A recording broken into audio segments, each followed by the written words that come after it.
Oi pessoal, vamos continuar então com o nosso conteúdo de álgebra linear. Na aula de hoje a gente vai continuar nos nossos resultados um pouco mais teóricos sobre transformações lineares, né? Então, no último vídeo a gente demonstrou um resultado que tinha ficado pendente da aula anterior, né? A gente mostrou um teoreminha um pouco longo lá que tinha ficado pendente, e a gente também provou algo que talvez vocês já soubessem, né, mas que o núcleo e a imagem, né, de uma transformação linear que a gente definiu também na aula passada são subespaços, né? São subespaços com cada um dos seus espaços correspondentes, né? O núcleo é um subespaço do espaço V, quando você tem uma transformação de V em W, né? E a imagem é um subespaço de W. Então, a gente vai partir... Bom, e fez um exemplinho, né? Exibiu imagem de uma transformação, núcleo e falou inclusive como são os subespaços. A gente terminou a aula falando inclusive de bases para esses subespaços, né? E a gente notou na última aula que a dimensão da imagem mais a dimensão do núcleo coincidentemente dava a dimensão do espaço V, e a gente prometeu argumentar que isso não era uma coincidência, é o objetivo da aula de hoje, tá? Mas para a gente poder chegar lá, a gente vai precisar introduzir mais algumas definições e alguns resultados, certo? Sobre essa noção de transformações lineares, que talvez não vai ser muita surpresa para vocês. A gente vai definir o que é uma função injetora e sobrejetora, a gente vai só revisar isso, tá? Então a gente diz que, no caso eu vou manter a notação de transformações lineares, tá? Então a gente vai dizer que uma função, aqui é só para revisar, uma função t de v em w é injetiva ou injetora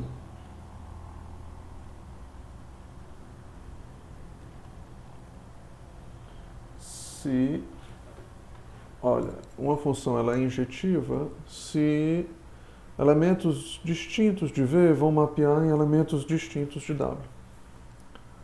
Certo? Então tem várias formas de você dizer isso. Você pode dizer que, por exemplo, T de U é diferente de T de V sempre que U é diferente de V, certo? Ou outra forma equivalente, que também é muito usada, principalmente em demonstrações, é mostrar que se o T de U é igual a T de V, isso implica, então, o U necessariamente tem que ser igual a V.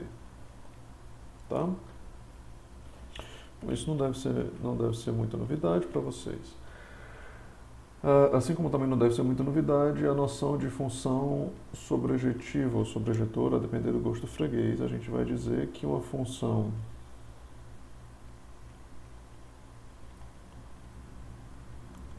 e aí aqui a gente mantém a notaçãozinha de transformações lineares, que é o nosso contexto, é sobrejetiva ou sobrejetora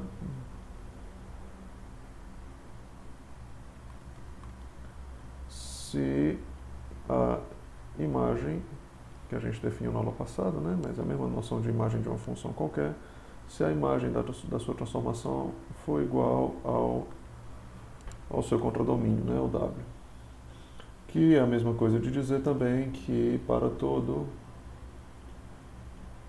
elemento de W existe alguém no V, né, tal que quando você aplica a sua função em V, você obtém o Wzinho, tá? Então isso não é para ser nenhuma surpresa, é só noção de função mesmo. Opa. Só noção de função injetiva e sobrejetiva. Quem por acaso tiver dificuldade precisa necessariamente revisar e ficar confortável com esses conceitos. Tá bom?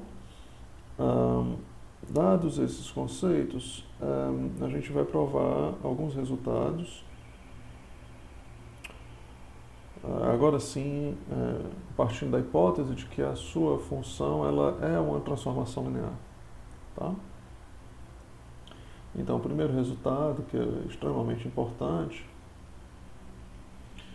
é dizer a seguinte coisa: seja ter uma transformação linear, e aí já fica subentendido, né?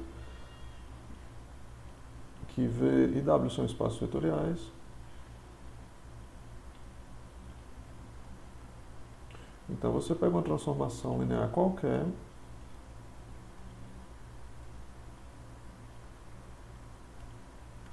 e aí o que a gente vai poder afirmar é o que a gente chama de uma caracterização, se quiser, tá? Porque é uma equivalência, é um si somente si, tá? A gente vai dizer que essa função T ela é injetiva ou injetora se e somente se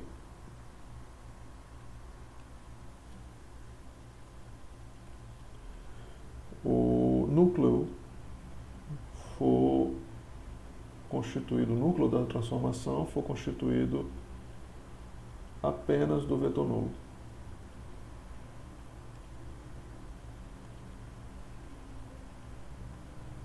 Certo? Então, na parte de espaços vetoriais, normalmente a gente vê, né, que um espaço vetorial constituído apenas do vetor nulo isso aqui é um espaço. A gente comentou rapidamente na aula de revisão, né, que esse é um subespaço de qualquer espaço, né, o espaço que só contém o vetor nulo.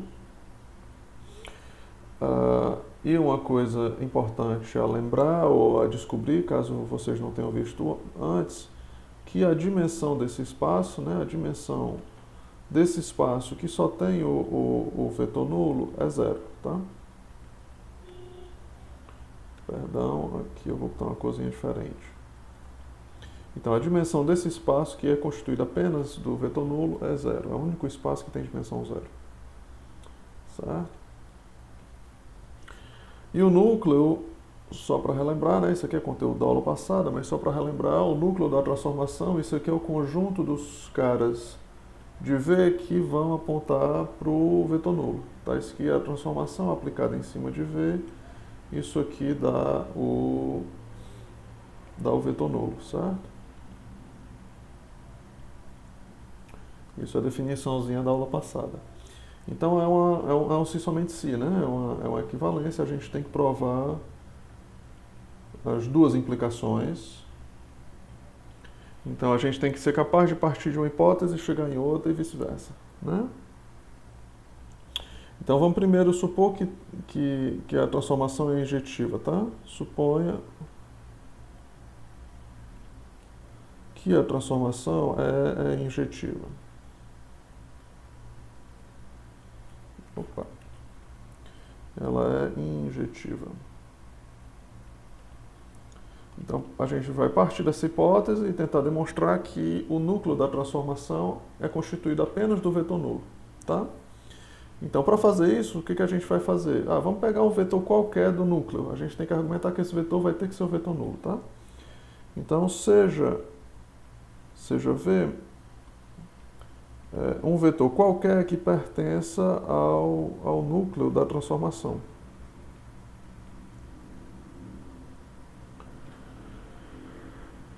Olha, uma coisa que a gente comentou na aula passada é que quando você aplica a transformação em cima do vetor nulo, então vimos que, na aula passada, isso aqui,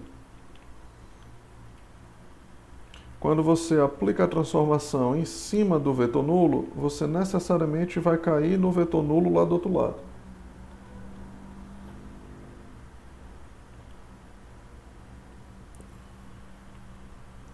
certo? E pela hipótese a gente está dizendo que esse V ele está no núcleo. Como o V está no núcleo, né, a gente sabe, por hipótese, que quando você aplica a transformação em cima do V, você também vai cair lá no vetor nulo de W, né?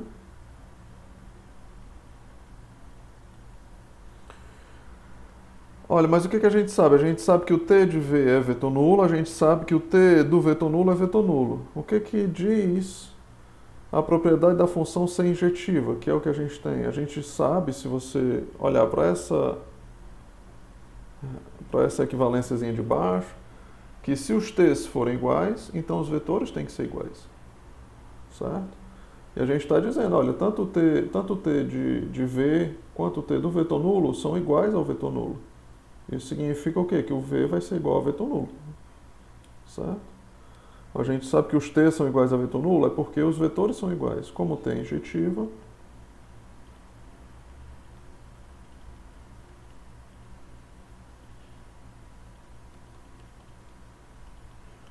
a gente deduz que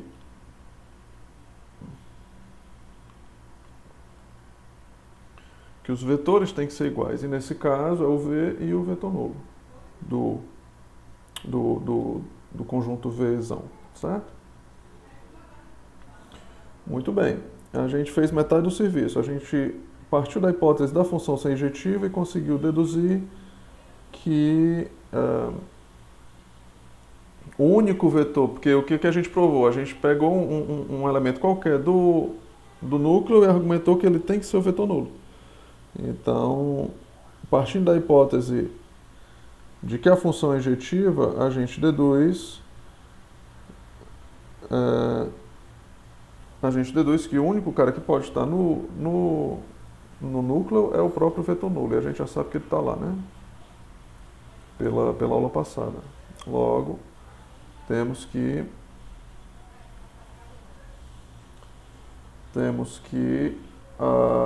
o núcleo da transformação é o vetor nulo, certo? Agora, vamos tentar fazer o outro lado. Agora, vamos suponha, aqui a gente está fazendo demonstrações diretas, né, de cada uma das implicações. Suponha que o núcleo da transformação é formado apenas do vetor nulo. Essa é a hipótese que a gente tem em mãos, tá? E a gente gostaria de mostrar que a função é injetiva. E aí como é que a gente pode mostrar que a função é injetiva? De novo eu vou apelar para essa forma aqui de baixo, tá?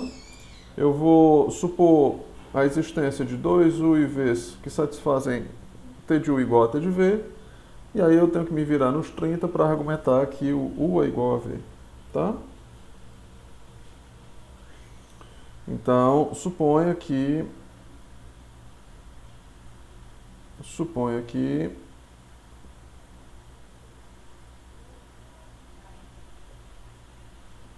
U e V são elementos do seu espaço vetorial Vzão, tais que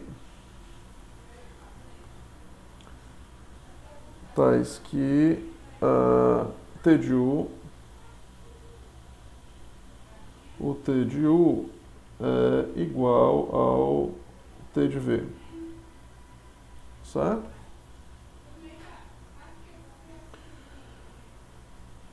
E aí, a gente tem como hipótese que o núcleo da transformação é o vetor nulo, certo?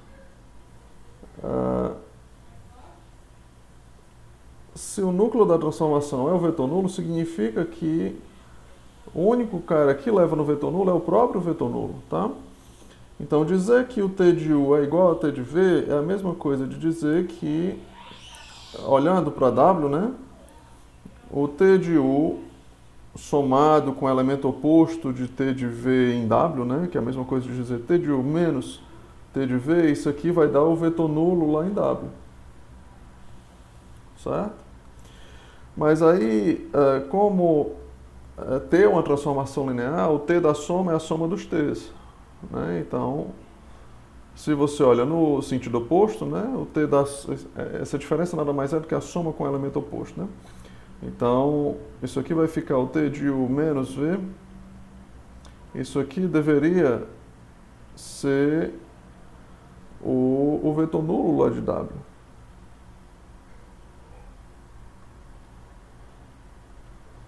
Olha, mas o t de alguém dando vetor nulo significa que o u menos v, o menos v, esse vetor, ele pertence ao núcleo da transformação.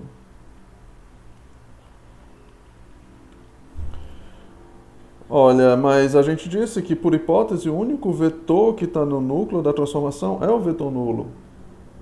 Então, o u menos v tem que ser o vetor nulo, porque é o único vetor que está no núcleo. Certo?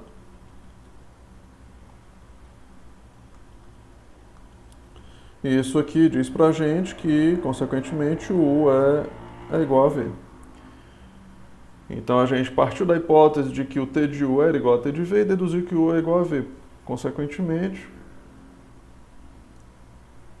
a função é injetiva, certo?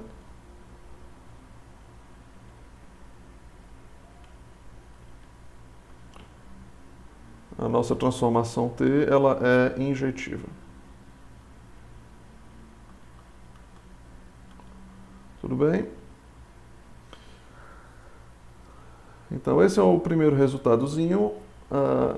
Se você está no caso particular de uma transformação linear, se você sabe que a sua função ela é uma transformação linear, ela vai ser injetiva se e somente se o núcleo for composto exclusivamente do vetor nulo. Certo? Então isso aqui vai ser útil para a gente em seguida, porque o nosso próximo resultado é exatamente provar, esse teorema vai ser um pouco mais elaborado, mas o nosso próximo resultado é exatamente provar o que a gente já anunciou na aula passada. Então, de novo, a gente pega uma transformação linear.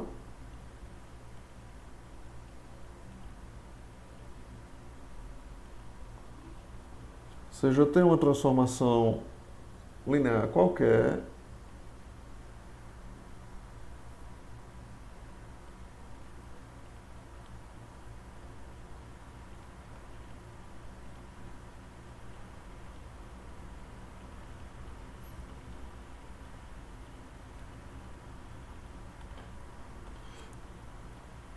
E aí a gente já observou isso no exemplo na aula passada e vai agora provar que sempre é o caso, a dimensão do núcleo da transformação. E lembra, a gente provou também na aula passada que o núcleo da transformação é um subespaço, tá? Então está bem definido o que é a dimensão de núcleo, né? A quantidade de vetores que você tem numa base, né? Então a dimensão do núcleo mais a dimensão da imagem, que a gente também... Quer dizer, a dimensão da imagem a gente provou, a do núcleo ficou como exercício, né? Mais a dimensão da imagem da transformação, isso aqui vai ser igual à dimensão do espaço vetorial V. Tá? Então essa demonstração vai ser um pouco mais elaborada, mais bonitinha. Vamos usar vários resultados que a gente falou nas últimas aulas, tá?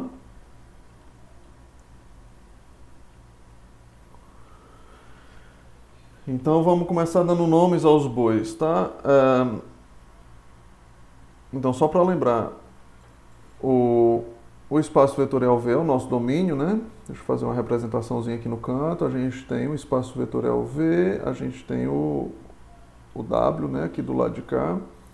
A transformação linear, né, uma funçãozinha de V em W. A gente tem um subconjunto aqui de V, que eu vou só representar com K, é o núcleo. E aí lembrando, o núcleo são aqueles caras que todos eles apontam para o vetor nulo lá de W, na transformação, né?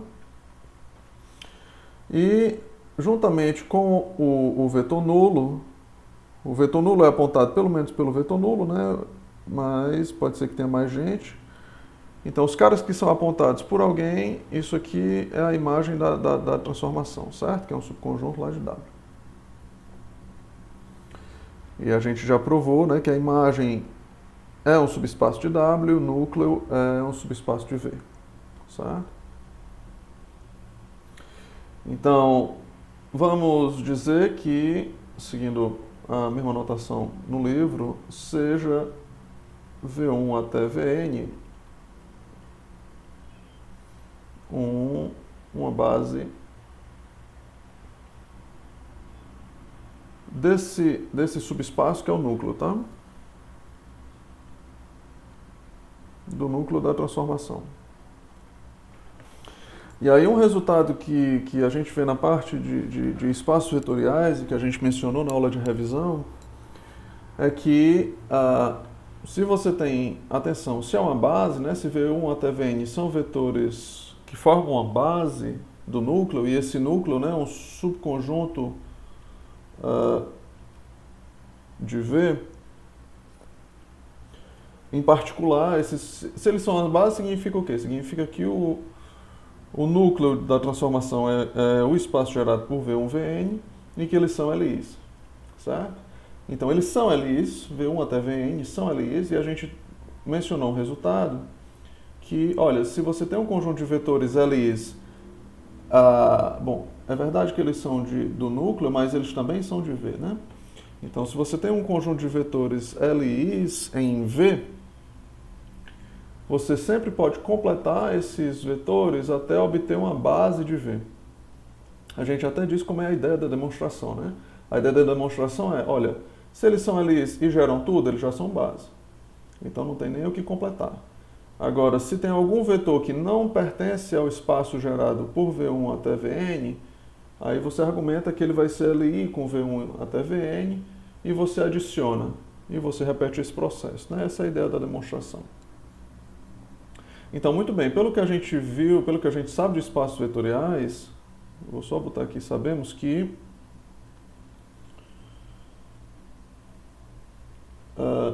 existem, e aí o livro ele coloca W, mas eu não vou colocar W para não confundir com os elementos de W, tá? Porque isso aqui é em V, tá? Eu vou chamar de U. Existem vetores U1, você pode completar, né, essa base. Então, existem U1, UM em V, tais, só para completar, para formar uma base de V, certo? Tais que o conjunto todo dos Vs junto com os Us, esse conjuntão todo, isso aqui é uma base do conjunto maior, do V, tá?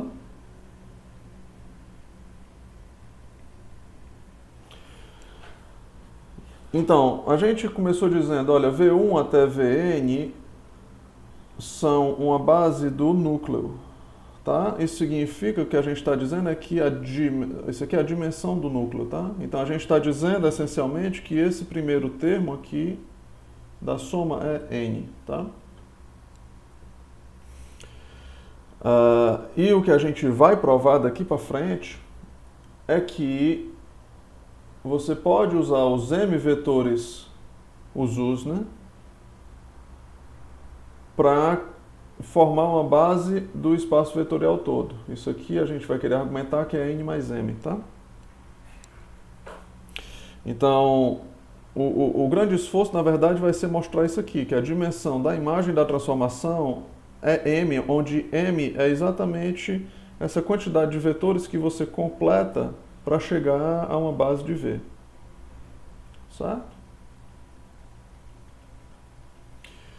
Então, como é que a gente vai usar esses vetores? Aí, atenção, esses vetores que a gente pegou são vetores que estão em V, são vetores que moram aqui do lado de cá. Mas o que a gente quer argumentar é que a gente, com M vetores, a gente consegue uma base para imagem da transformação. A gente quer argumentar que com M vetores, a gente consegue M vetores LI que geram a imagem da transformação, que é essa sacolinha verde aqui dentro do W. Tá? E qual vai ser a ideia? Na verdade, a gente vai usar, obviamente, a transformação linear para chegar lá em W, para mostrar a seguinte coisa. Vamos provar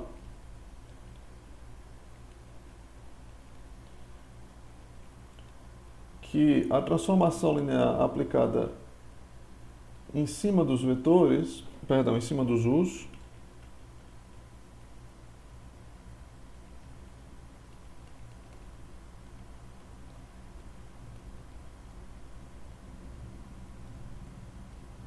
é uma base da imagem, tá? Por que, se a gente fizer isso, acaba a demonstração? Porque se a gente fizer isso, a gente, por hipótese, a gente já está dizendo, né, que a dimensão do núcleo é n. Se a gente mostra que com m vetores a gente tem uma base da imagem, a gente vai dizer que a dimensão da imagem é m. E a gente já tem também, por hipótese, que n mais m é exatamente a dimensão de V. Certo? Por hipótese, assim, né? Usando o resultado anterior. Tá? Então, nosso objetivo de vida agora é mostrar essa afirmação. A gente quer provar que esse conjunto é uma base da imagem da transformação. Tá? E aí, para mostrar que é uma base, a gente tem que provar duas coisas. Qual é a definição de base? A gente tem que mostrar que o espaço gerado por esse conjunto é exatamente a imagem da transformação.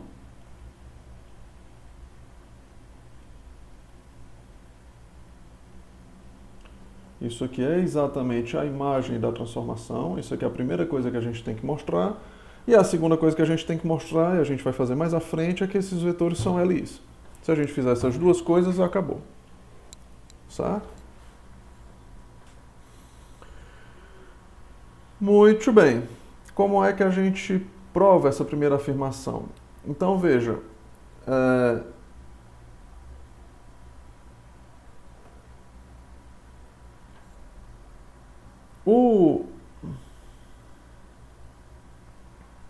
Para mostrar que o espaço gerado por esses vetores está na imagem da transformação, a gente tem que, eu vou até fazer um pouco mais detalhado, a gente tem que mostrar duas coisas. Você pode mostrar que é uma igualdade de conjuntos, tá? Então você pode mostrar que uma igualdade de conjuntos, você pode mostrar que um conjunto está contido no outro e que o outro está contido no 1, certo?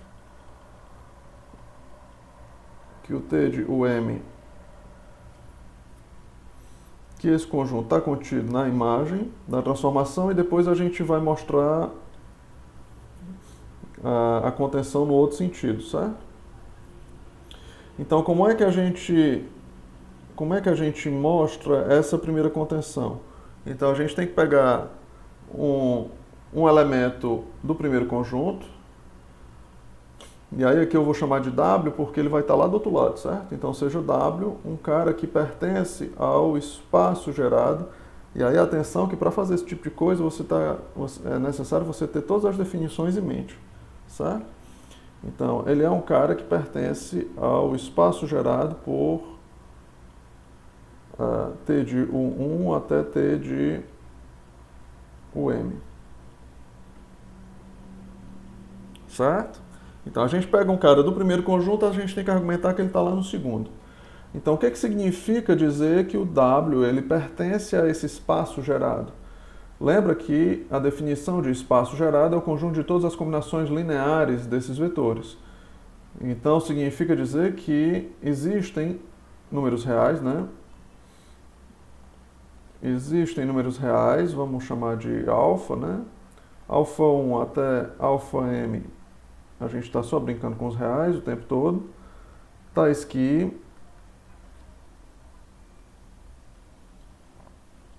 esse W ele é uma combinação linear desses vetores. Ele é o alfa 1 vezes o primeiro vetor, o T de 1, mais o alfa m vezes o T de m. Certo? Mas aí, de novo, como esse T é uma transformação linear, alfa vezes T de alguma coisa é a mesma coisa que T do alfa daquela coisa, né? E a soma dos T's vai ser o T da soma. São as duas propriedades de transformação linear, né? Então, como o T é uma transformação linear, né? Eu vou abreviar, né? Uma TL. A gente vai observar que esse W, na verdade, ele nada mais é do que o T de alfa 1 vezes o 1 mais alfa m vezes o m. E aí, se a gente olha para essa equação, a gente está dizendo, olha, o W ele é o T de alguém. Se ele é o T de alguém, significa que esse W está na imagem.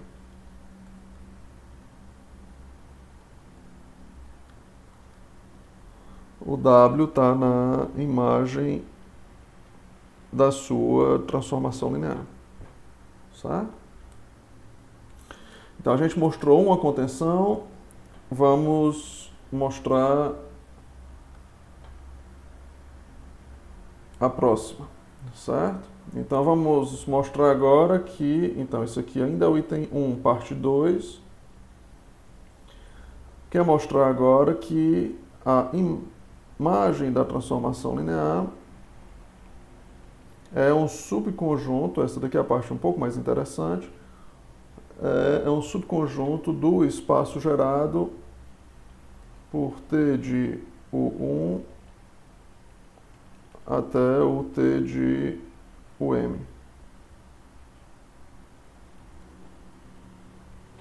Certo?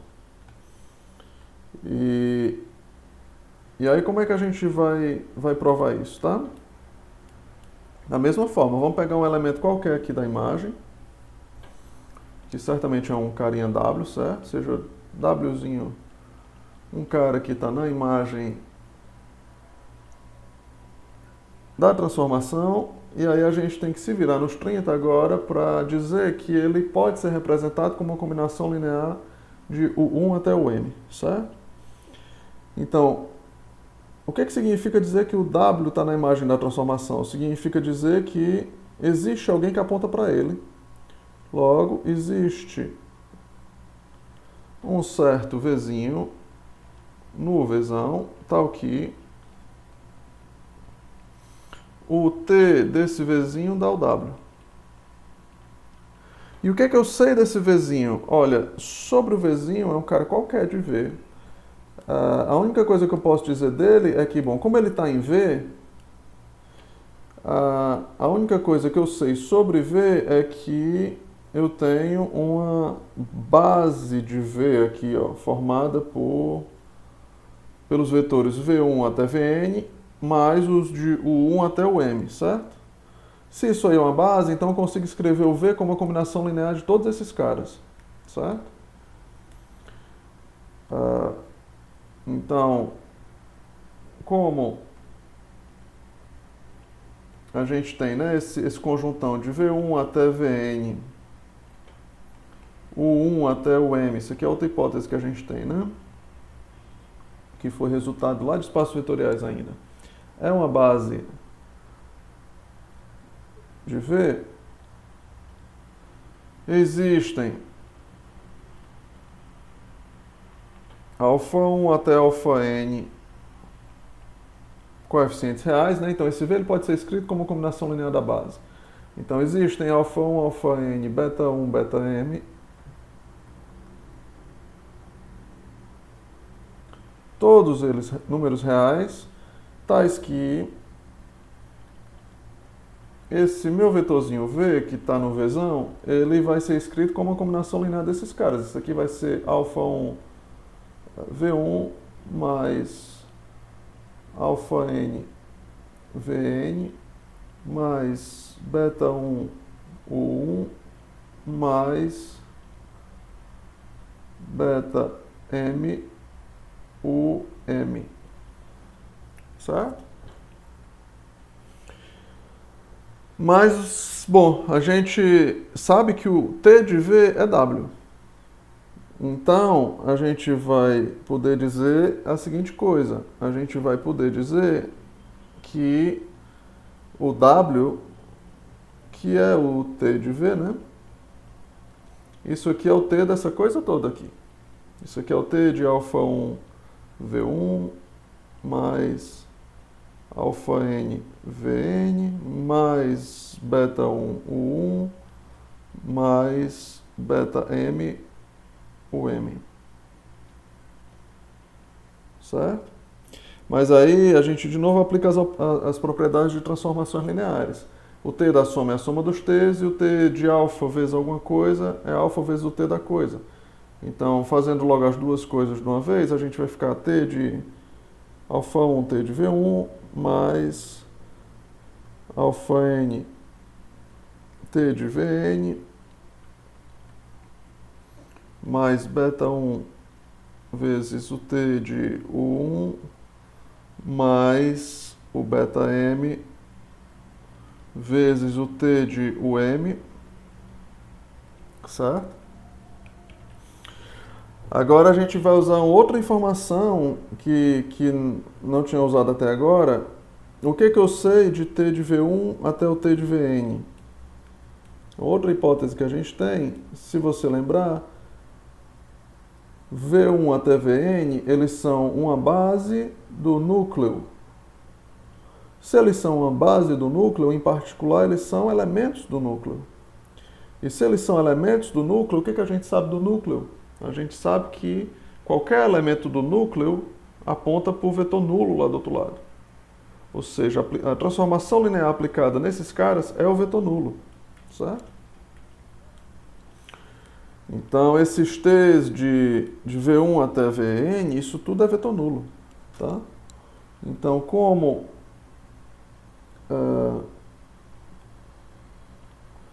V1 até Vn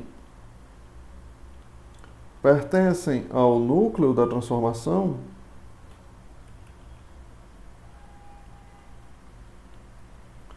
tudo isso vai se anular. O T desses caras é tudo vetor nulo. T de V1 até o T de Vn, isso aqui é tudo vetor nulo.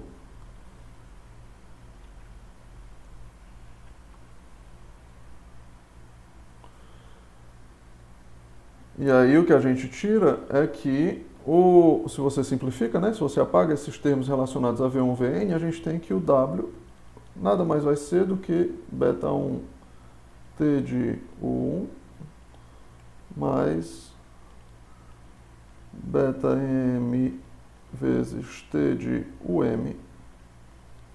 O que significa dizer que o W ele é uma combinação linear desses caras, ou seja, o W ele pertence ao espaço gerado por T de U1 até o T de UM. Certo? Então, como a gente mostrou contenção para um lado e para o outro, significa que, de fato, o espaço gerado é a imagem da transformação, certo? Então, a gente fez metade do serviço, a gente lembra que a gente está querendo provar que esse conjunto é uma base. A gente acabou de mostrar que o espaço gerado por esse conjunto é exatamente a imagem. Então, falta mostrar agora que eles são LIs. É a parte que falta. Agora a gente precisa provar que esse conjunto formado por T de U1 até o T de UM, esse conjunto é um conjunto de vetores linearmente independentes, tá? Muito bem. Como é que a gente prova que um conjunto de vetores é LI? A gente vai olhar para a equação. A gente vai olhar para aquela velha equaçãozinha, α1 vezes o primeiro vetor, mais α2 vezes o segundo vetor, mais αm vezes o último vetor. A gente iguala isso aqui ao vetor nulo. E a gente tem que ser capaz de mostrar que a única solução para essa equação é quando todos os alfas forem iguais a zero. Certo? E aí, de novo, como a transformação é linear,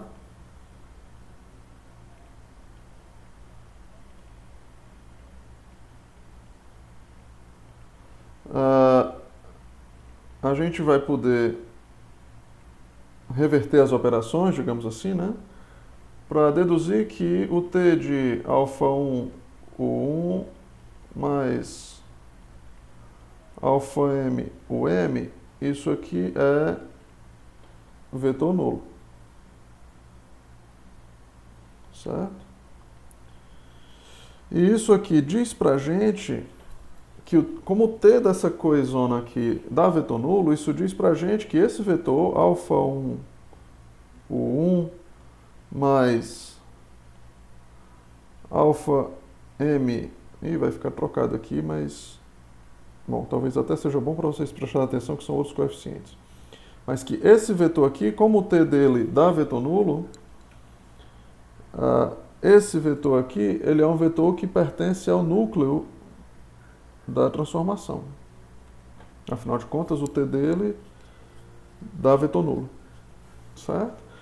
E o que a gente sabe sobre o núcleo? De novo, a nossa primeira hipótesezinha lá do começo é que os vetores de V1 até Vn, eles formam a base do núcleo. Se eles formam a base do núcleo, qualquer vetor do núcleo, como esse vetorzinho que a gente acabou de descobrir lá embaixo, ele pode ser escrito como uma combinação linear da base. E é o que a gente vai dizer agora. Então, logo, eu vou botar gama para não confundir, tá? Logo, existem um φ, que aí fica mais claro ainda, talvez, porque o gama, tem gente que acha que é o y. Existem gama 1, perdão, existe φ1 até φn reais, tais que esse nosso vetor que a gente acabou de descobrir, esse vetorzão aqui, o α1, o 1 mais o αm, o m, ele vai ser escrito como uma combinação linear da base que a gente tem. E a base que a gente tem é a base V1 até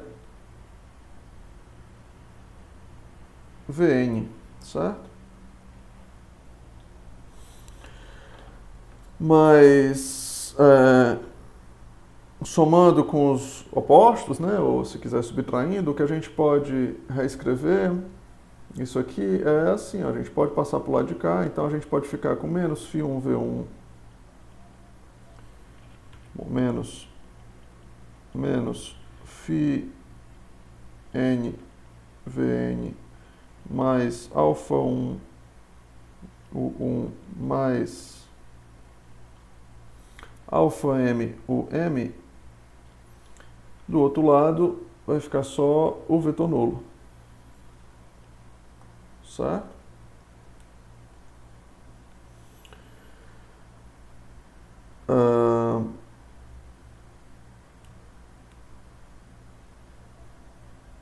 A questão é que esse vetor aqui, essa equação aqui, se você prestar atenção, essa equação aqui agora, ela é formada por V1 até Vn, o 1 até o m, e esses valores, esses vetores, perdão, eita que esse amarelo é cruel, esses vetores, eles estão sendo multiplicados por coeficientes reais, isso aqui dando vetor nulo. Então, isso aqui é a típica equação para a gente testar se o conjunto de vetores ele é LI ou não, certo? Mas o que eu sei desse conjuntão todo, de V1 até Vn, o 1 até o m? Olha, o que eu sei desse conjuntão todo, a gente já tem isso por hipótese, é que esse conjuntão todo ele é uma base de V. Se esse conjuntão todo é uma base de V, significa que quando eu escrevo essa equação zona, a única solução que eu posso obter é a solução onde todo mundo é zero. certo? Então, como esse conjuntão todo, V1 até Vn, U1 até UM, é base de V, em particular eles são LIs.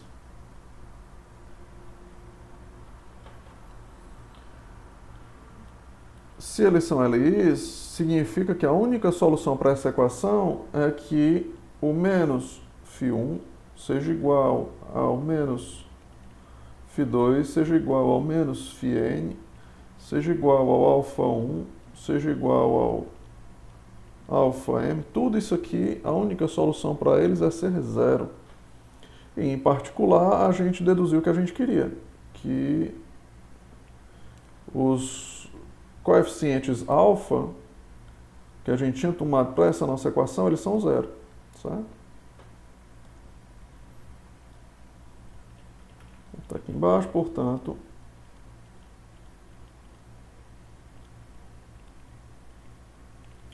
esse conjunto, né, T de U1 até o T de UM, é um conjunto LI. E aí acabou a nossa demonstração, né? Porque se esse conjunto ele é LI, se esse conjunto ele gera a imagem da transformação linear, significa que a dimensão da imagem é M. Né? E aí a gente tem que o N, né, que era a dimensão do núcleo, mais o M, que é a dimensão da imagem, vai ser exatamente a dimensão do espaço vetorial N mais M. Certo? Porque a gente tinha tomado uma base de dimensão N mais M. Tudo bem? Então esse teorema é mais bonitinho porque ele junta vários conceitos, né, de espaços vetoriais e de transformações lineares para demonstrar um resultado bem bacana que fala, né, sobre a dimensão do núcleo e da imagem de um espaço vetorial. E aí tem duas consequências quase diretas desse teorema. Está escrito com código corolário, né, que são consequências para quem não tiver o costume de ver, eventualmente. Então, um primeiro corolário é que se T de V em W, né, é uma transformação linear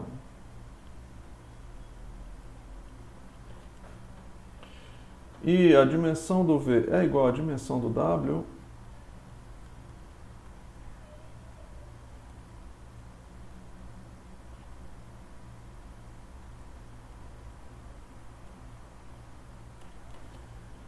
no caso particular em que os dois espaços têm a mesma dimensão, tem um resultado bacana que diz que, mas que agora vai ser simples da gente provar, que diz que a transformação ela é injetiva ou injetora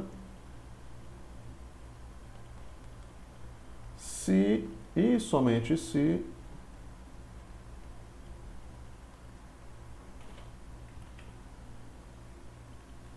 ela for sobrejetiva também.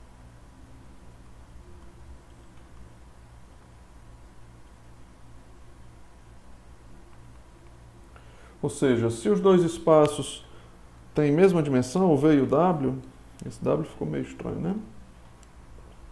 Se o V e o W têm mesmas dimensões,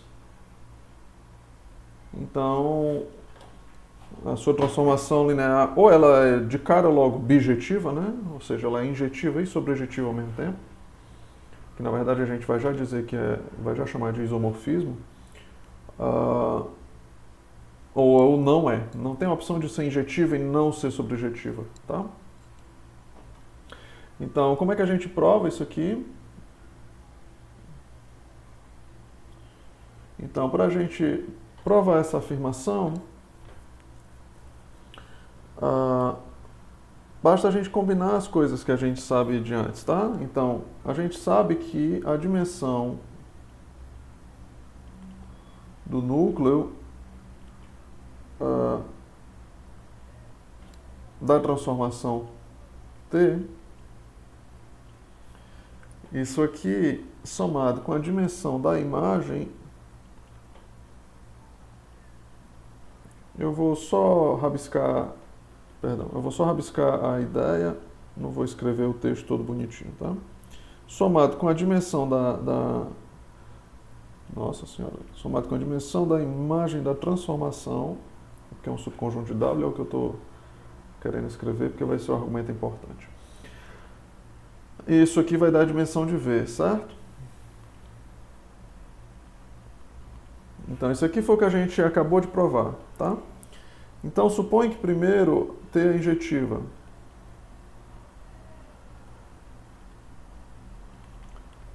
Se a função é injetiva, pelo resultado que a gente provou antes, significa que o núcleo da transformação é composto exclusivamente do... Esse aqui foi o primeiro teorema que a gente provou, né?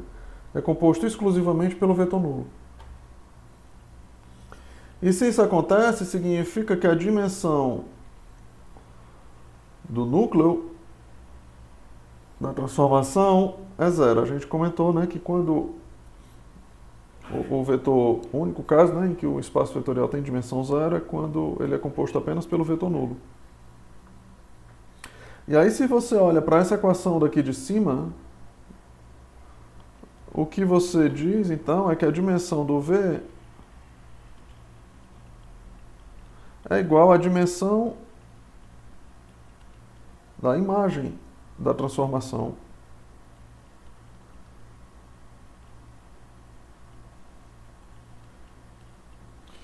Significa o quê? Significa que qualquer base, e aí lembra que a noção de dimensão é a quantidade de vetores que você tem numa base desse espaço, certo? Então, qualquer base para o espaço vetorial V vai ter a mesma cardinalidade de qualquer base para a imagem da transformação. Ora, mas se isso vale para o espaço vetorial V, lembra que a gente tem como hipótese que a dimensão de V é igual à dimensão de W. Então, essa dimensão de V, isso aqui é igual à dimensão do espaço vetorial W.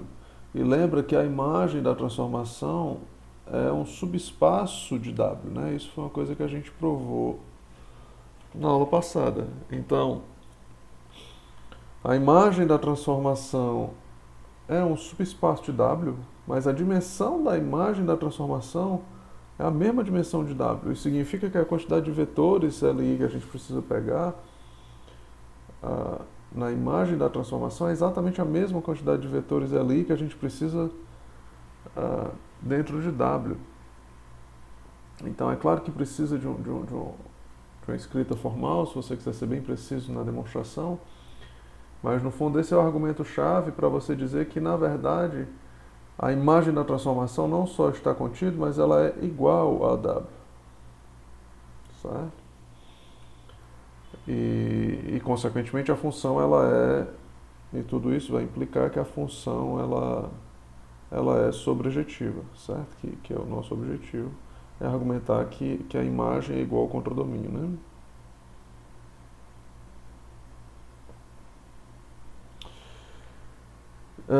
E a volta no mesmo estilo. Na verdade, o argumento é bem parecido. Então, você supõe que a função é sobrejetiva. Se a função é sobrejetiva, você sabe que a imagem da transformação ela é igual a W. Então, você vai só voltando à argumentação e no fundo a mesma. Você sabe que a imagem da transformação ela é igual a W. E, consequentemente, as dimensões são iguais. E se as dimensões são iguais, isso vai implicar que a dimensão do núcleo, pelo teorema anterior, vai ter que ser zero. E se a dimensão do núcleo é zero, é porque o núcleo ele consiste apenas do vetor nulo. É o único caso em que a dimensão do espaço é zero. E pelo primeiro teorema da aula de hoje, a gente vai descobrir que essa função ela é injetiva, tá? Então essa argumentação do si só si, na verdade, todos esses argumentos são do tipo si somente si, tá? Então eu não vou, como eu disse, escrever toda a demonstração bonitinha, mas todos os argumentos necessários a gente listou. Então, o último o resultado que a gente vai mostrar na aula de hoje também é consequência do que a gente vem dizendo, também um corolário, né?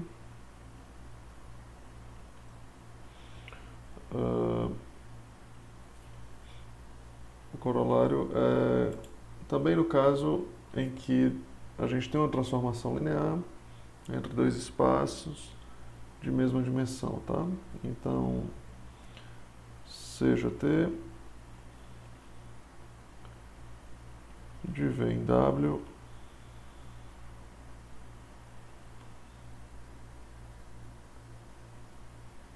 uma aplicação injetora ou injetiva, certo? Uma função, uma transformação linear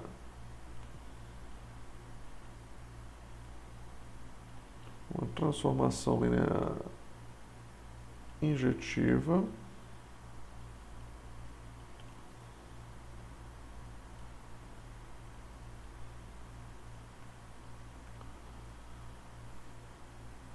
e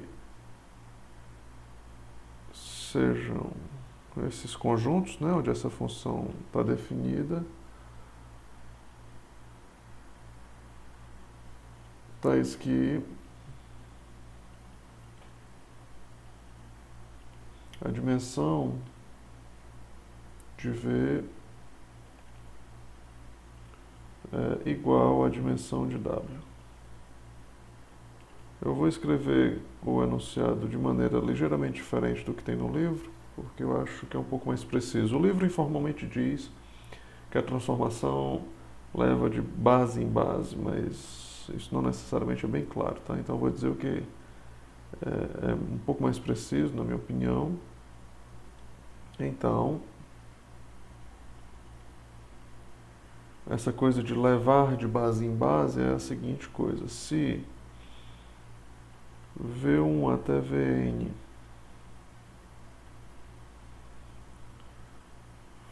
formam base, né? Bom, é uma base.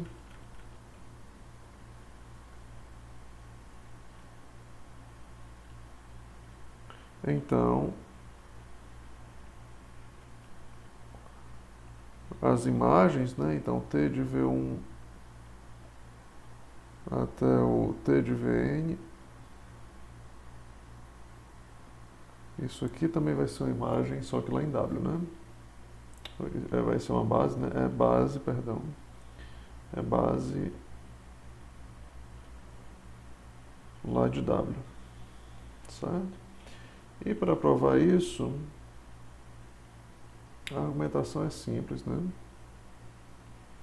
Então suponha o que a gente quer supor, né? Que tudo isso é satisfeito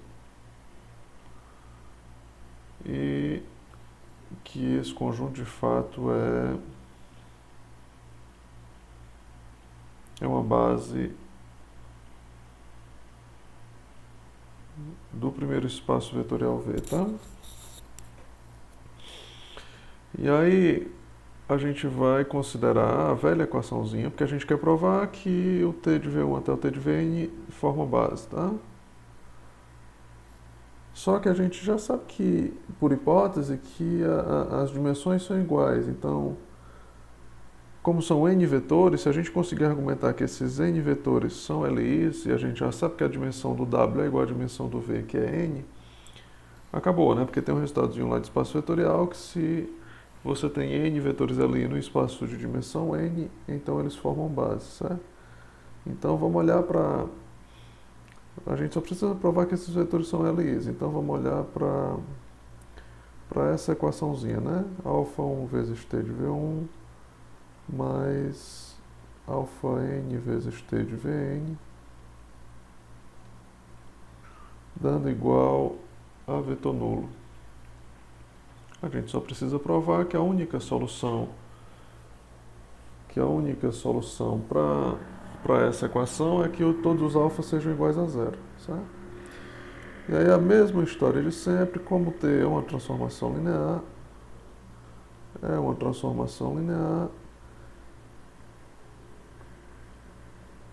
a gente vai ter aplicando as propriedades, né, de transformação linear, a gente pode chegar a essa conclusão.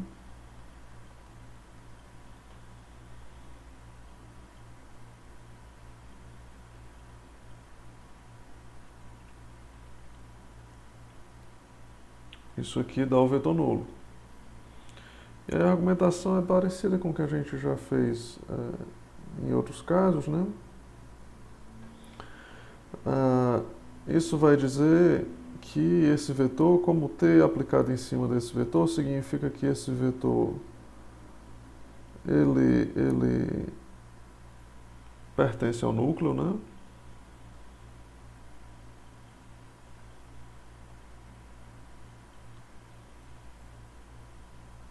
Esse vetorzão aqui todo, né? Isso aqui pertence ao núcleo da transformação. Mas lembra que a gente tem outra hipótese importante, é que a transformação ela é injetiva. E a gente provou que uma transformação linear ela é injetiva somente se o núcleo é formado exclusivamente pelo vetor nulo. Certo? Ou seja, a gente vai daí deduzir que esse vetor ele tem que ser o vetor nulo. O alfa1 V1 mais o alfa n. Perdão, aqui eu coloquei T de Vn, mas era só Vn, né? E aqui em cima também, né?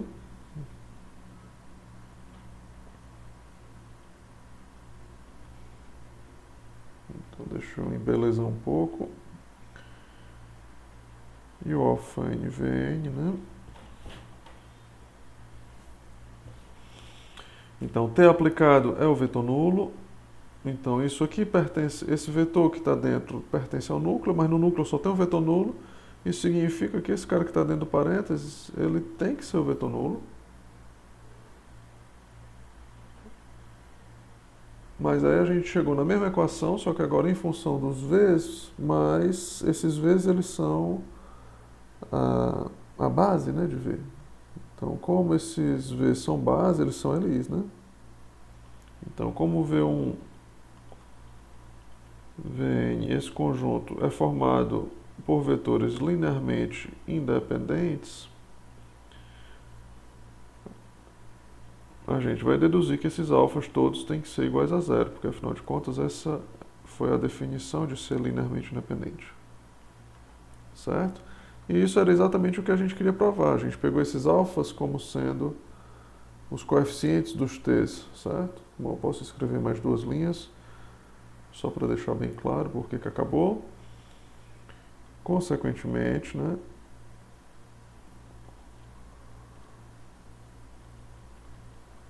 esses t's são LIs, esse conjunto dos t's é um conjunto de vetores LIs, linearmente independentes. É um conjunto LI. E sabendo que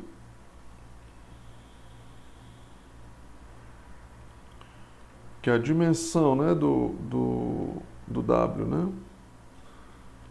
Sabendo que a dimensão do W é igual à dimensão do V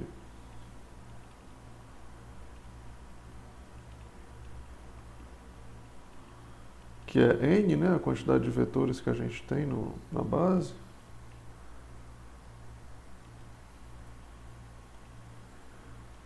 aí se a gente tem N vetores LIs no espaço de dimensão N, né, deduzimos que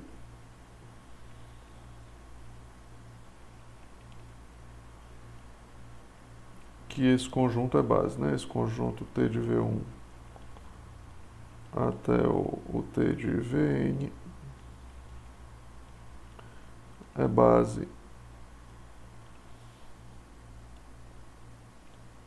do W, certo?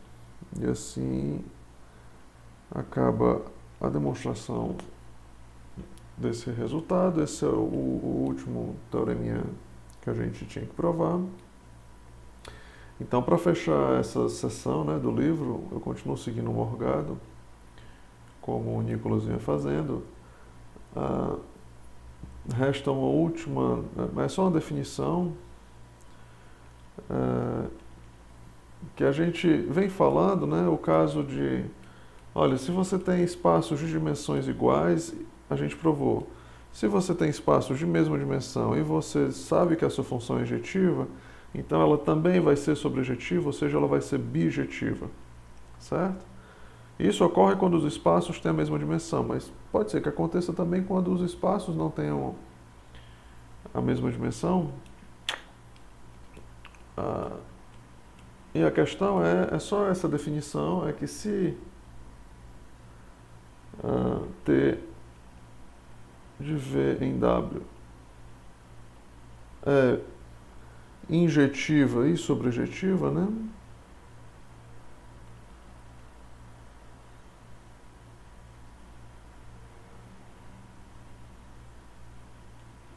Ou seja, bijetiva, bijetora, a gente vai dizer que essa função ela é um isomorfismo de V em W, certo? É só a nomenclatura. Dizemos que T, essa transformação, é um isomorfismo, é uma abjeção, certamente, mas nesse caso particular a gente chama também a abjeção de isomorfismo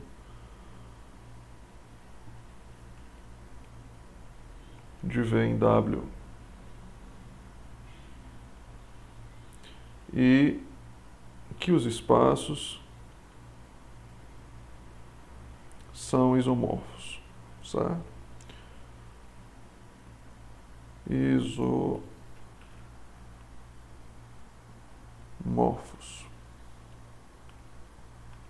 Certo? Então é só uma definiçãozinha, porque a gente falou de funções, de transformações lineares injetivas e sobrejetivas, e aí tem o nome, quando essas duas coisas acontecem, né? Quando a sua transformação linear ela é bijetiva, você chama essa transformação de um isomorfismo e diz que os espaços vetoriais são isomorfos, tá?